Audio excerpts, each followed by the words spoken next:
పార్శ్వనాథగిరి అన్న మాట్లాడిన తర్వాత అంత నిక్కచ్చిగా, అంత కటువుగా, అంత తీవ్రంగా మాకు మాట్లాడలేము. కానీ మనీ నిజమే, మన చరిత్ర మూలాల మీద దాడి జరిగింది, అస్తిత్వం మీద దాడి జరిగింది, రాజకీయాల మీద దాడి జరిగింది.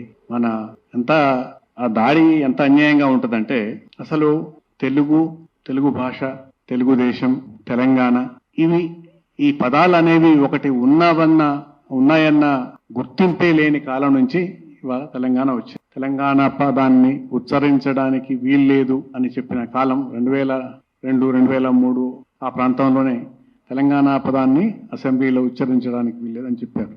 అటువంటి కాలం నుంచి తెలంగాణను సాధించుకున్నాం. మనం సాధించుకున్న తర్వాత ఇవాళ పరిస్థితి ఏంటి అంటే, నేను నిజానికి సినిమా చూడలేదు, కానీ ఇడుపు కాగితం అని ఒక మంచి బ్రహ్మాండమైన ఈ తెలంగాణ భాషకు సంబంధించిన జాతీయాన్ని తీసుకొని, ఆ పదాన్ని తీసుకొని ఆ టైటిల్ తోటి సినిమా తీస్తే దాని మీద దాడి. అందుకని ఈ దాడి మూలాలు ఇక్కడ ఇవాళ మొదలైనది కాదు, చాలా కాలంగా జరుగుతున్న దాడి ఇది. అసలు ఆంధ్ర అనే ఒకదాన్ని తీసుకొచ్చి తెలుగు అనే పదం మీద కూర్చోబెట్టి తెలుగును లుప్తం చేసి ఆంధ్ర మహాభారతం, ఆంధ్ర భాషా చరిత్ర, ఆంధ్ర సాహిత్య సంగ్రహం అన్ని ఆంధ్రతోటి నింపేసి తెలుగు అనేదాన్ని పక్కకు జరిపిన కాలం.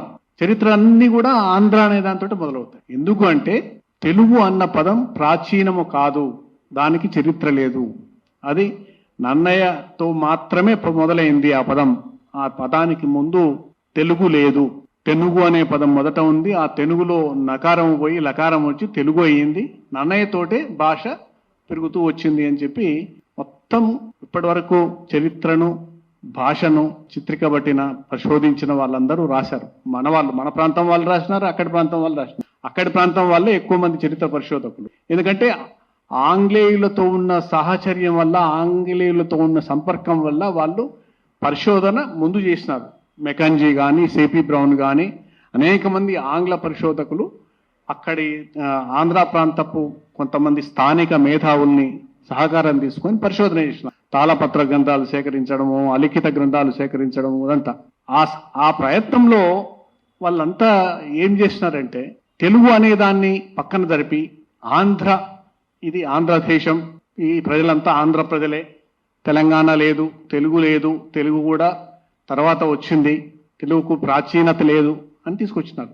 ఎప్పుడైతే తమిళ భాష వాళ్ళు ప్రాచీన హోదా సంపాదించి దానికి ప్రత్యేకమైన పీఠం ఏర్పాటు చేసి నిధులు సమకూర్చుకుంటున్నారు, అప్పుడు మాకు కూడా ప్రాచీన హోదా ఇవ్వాలని చెప్పి అన్ని భాషలు, దక్షిణ భారత భాషలన్నీ అడిగినప్పుడు మన గవర్నమెంట్స్, మన ఇక్కడ సాహిత్య మేధావులు అందరూ కలిసి దానికి ప్రాతిపదిక తయారు చేసి సబ్మిట్ చేసినారు. సబ్మిట్ చేస్తే సెంట్రల్ గవర్నమెంట్ ప్రాచీన హోదా ఇచ్చినప్పుడు ఒక మేధావి తమిళనాడుకు సంబంధించిన ఒక ఆయన ఏం చేసినాడంటే, లేదు వాళ్ళే రాసుకున్నారు, నన్నయ్య ఆదికవి అంటే 1025 క్రీస్తు శకము 1025, 1030 సంవత్సరాల కాలం నుంచి మాత్రమే తెలుగు భాష ఉంది, 1000 సంవత్సరాలకు ప్రాచీన హోదా ఎట్లా ఇస్తారని చెప్పేసి వాళ్ళు క్వశ్చన్ చేశారు. అక్కడ అసలు పంచాయతీ మొదలై నిజంగానే దానికి ముందు తెలుగు లేదా, అసలు ఈ ప్రాంతం ఏంటిది, ఆంధ్ర అనేది ఎక్కడి నుంచి వచ్చింది అనేది శోధన మొదలు పెడితే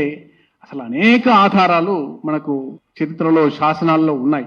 ఇది తెలుగుదేశం అని, ఈ తిలింగ దేశం అని అన్ని శాసనాల్లో ఉన్నాయి.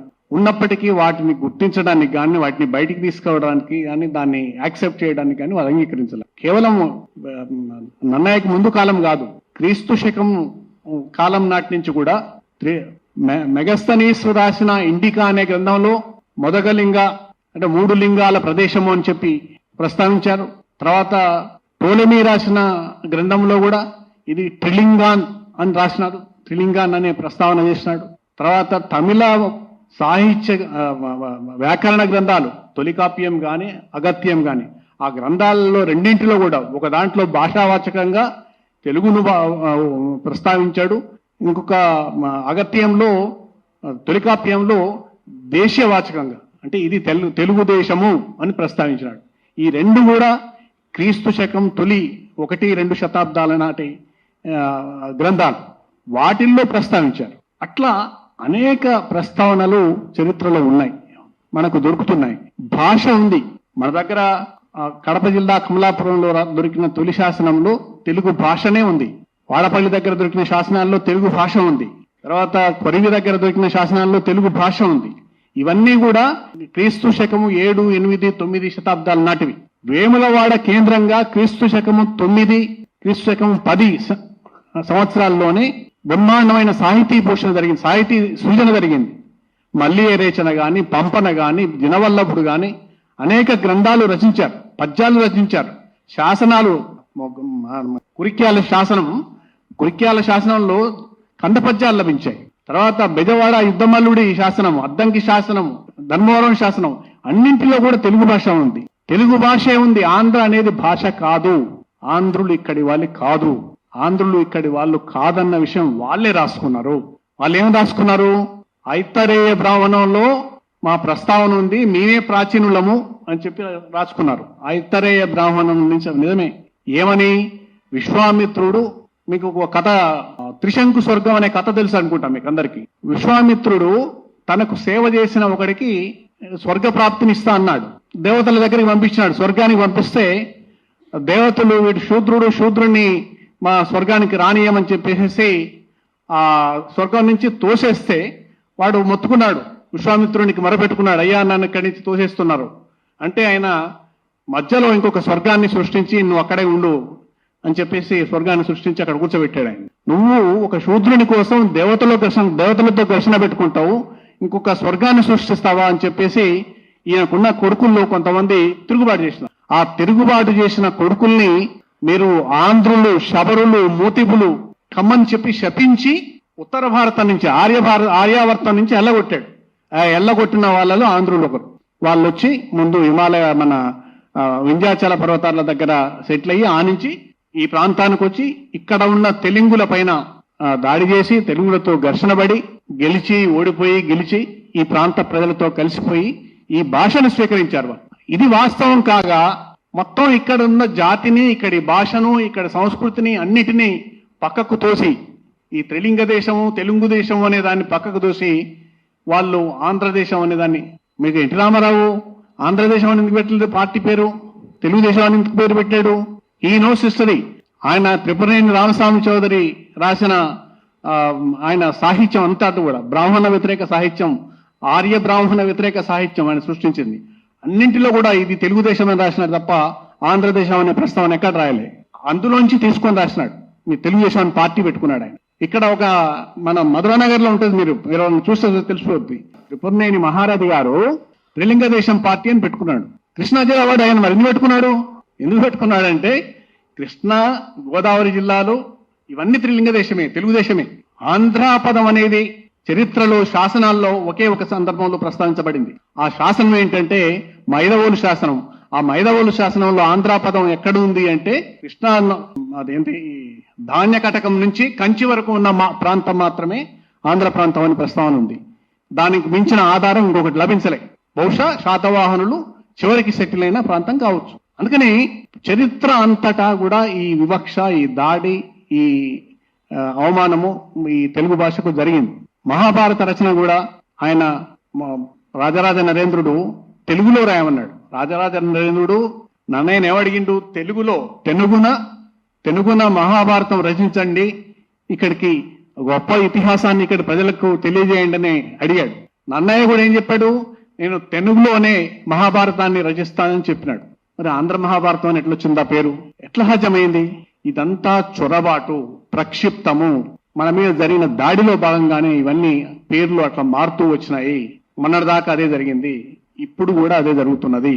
ఇప్పుడు వాళ్ళు మాట్లాడుతున్న భాష, వాళ్ళు చేస్తున్న దాడి. ఇంకొక ప్రస్తావన నేను చేసి ముగిస్తాను నేను. ఎందుకంటే మీ అందరి దృష్టికి నేను ఈ మధ్య కాలంలో నేను ఈ సభలకు రాలేదు, ఇవాళనే చాలా రోజుల తర్వాత వచ్చిన. తెలంగాణ రాలేదు, తెలంగాణ వచ్చినా బాగుపడలేదు, తెలంగాణ వల్ల ఏం ఒరగలేదు అనే భావన మన నిజంగానే నష్టపోయిన వాళ్ళు, దెబ్బతిన్న వాళ్ళు కొంతమంది మాట్లాడుతున్నారు. ఇదే భాషను రేవంత్ రెడ్డి కూడా మాట్లాడుతున్నాడు. మీరు ఇది గమనించాలా. రేవంత్ రెడ్డి వీళ్ళంతా ఏం జరగలేదు 10 ఏళ్లలో అనే భాషనే మాట్లాడుతున్నాడు. ఆంధ్ర ప్రాంతం వాళ్ళు కూడా చాలా మంది అదే మాట మాట్లాడుతున్నారు. నిజమా? ఈ టిఆర్ఎస్ ప్రభుత్వం, టిఆర్ఎస్ నాయకత్వం చేసిన తప్పులు 100 లెక్క పెట్టవచ్చు. ఆ విషయంలో మనకేమి భిన్నాభిప్రాయం ఉండాల్సిన పని లేదు. కానీ తెలంగాణ వచ్చిన తర్వాత జరిగిన మార్పుని కానీ తెచ్చిన భౌతిక అభివృద్ధి, చాలా మెటీరియల్ డెవలప్మెంట్ అనే దాన్ని మనం విస్మరించొద్దు. తెలంగాణ రావడం వల్ల మనకేం ప్రయోజనం జరగలేదు, తెలంగాణ రాలేదు అనే భాష మనం మాట్లాడితే అది నిజంగానే మన శత్రువులు మాట్లాడే భాష. తెలంగాణ వచ్చి వీళ్ళు ఏడుస్తున్నారు, తెలంగాణ వచ్చిన తర్వాత కూడా ఏడుస్తున్నారు వీళ్ళు, ఏం జరగలేదు అని. నేను ఒక మాట మీరందరూ తర్వాత కూడా చెక్ చేసుకోవచ్చు.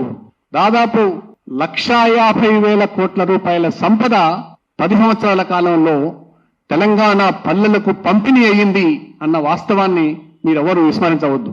కేవలము రైతు బంధు వల్ల కావచ్చు, ఆసరా పెన్షన్లు కావచ్చు, ఏమైనా కావచ్చు. కానీ ఎందుకు ఓడిపోయిందంటే వాళ్ళు చేసిన తప్పుల వల్ల ఓడిపోయింది, యాటిట్యూడ్ వల్ల ఓడిపోయింది, వ్యవహారంలో తీసుకున్న తప్పుడు నిర్ణయాల వల్ల ఓడిపోయింది. కేసీఆర్ ఓడిపోయింది మొన్న కాదు, కేసీఆర్ ఓడిపోయింది 2019లోనే.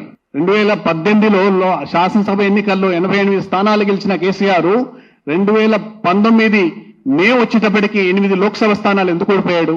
7 మాసాల్లో 6 మాసాల్లోనే అంత మార్పు ఎందుకు వచ్చిందంటే ఆయన వ్యవహార తీరు నచ్చలేదు, ఆయన మంత్రివర్గాన్ని వేయకపోవడము, అన్డెమోక్రటిక్ బిహేవ్ చేయడము, ఆ తర్వాత వరుసగా ధర్నా చౌక్ మీద, ఆర్టీసీ కార్మికుల మీద ఆయన చేసిన తప్పిదాల వల్ల రేవంత్ రెడ్డి తన గొప్పతనం వల్ల, తన వాక్చాతుర్యం వల్ల గెలలేదు, తన వాచాలత్వం వల్ల గెలవలేదు. కేవలం కేసీఆర్ చేసిన తప్పుల వల్ల రేవంత్ రెడ్డి గెలిచినాడు, వ్యతిరేక ఓటుతోటి రేవంత్ రెడ్డి గెలిచినాడు. అందుకని తెలంగాణ వచ్చి మనం సాధించింది చాలా ఉంది, మనం గెలిచింది చాలా ఉంది. కానీ నిజంగానే చాలా మందికి జరగాల్సిన ప్రయోజనం జరగలేదు. ఇప్పటికీ కూడా ఆంధ్ర ఎస్టాబ్లిష్మెంట్సే ఇక్కడ పెత్తనం చేస్తున్నాయి. ఆ ఆంధ్ర ఎస్టాబ్లిష్మెంట్స్ ను ఎంకరేజ్ చేసింది కూడా మన ప్రభుత్వాలే. ఆ ప్రభుత్వం, ఈ ప్రభుత్వం, ఎవరు వచ్చినా సరే అదే కాంట్రాక్టర్ ఉంటాడు, వాళ్ళే ఇక్కడ పెత్తనం చేస్తారు. ఎంత చిత్రం అంటే ఎక్కడో రిటైర్ అయిపోయిన వేరే ప్రాంతానికి చెందిన ఒక రిటైర్డ్ అధికారిని తీసుకొచ్చి ఇక్కడ రేరా చైర్మన్ గానో రేరా వైస్ ప్రెసిడెంట్ గానో నియమిస్తారు. ఇది దరిద్రం, ఇది భావదరిద్రం, ఇది మన మీద నిరంతరంగా జరుగుతున్న దాడి, కొనసాగుతున్న దాడి. ఈ దాడిని ప్రతిఘటించడానికి ఖచ్చితంగా మనము ఇటువంటి వేదికలన్నీ పనిచేస్తూ ఉండాలని చెప్పి నేను కోరుకుంటా ఉన్నాను. ఈ ప్రయత్నం ఫలించాలని ఆశిస్తూ నాకు అవకాశం ఇచ్చిన మిత్రులందరికీ ధన్యవాదాలు తెలియజేస్తూ సెలవు. Thank you sir.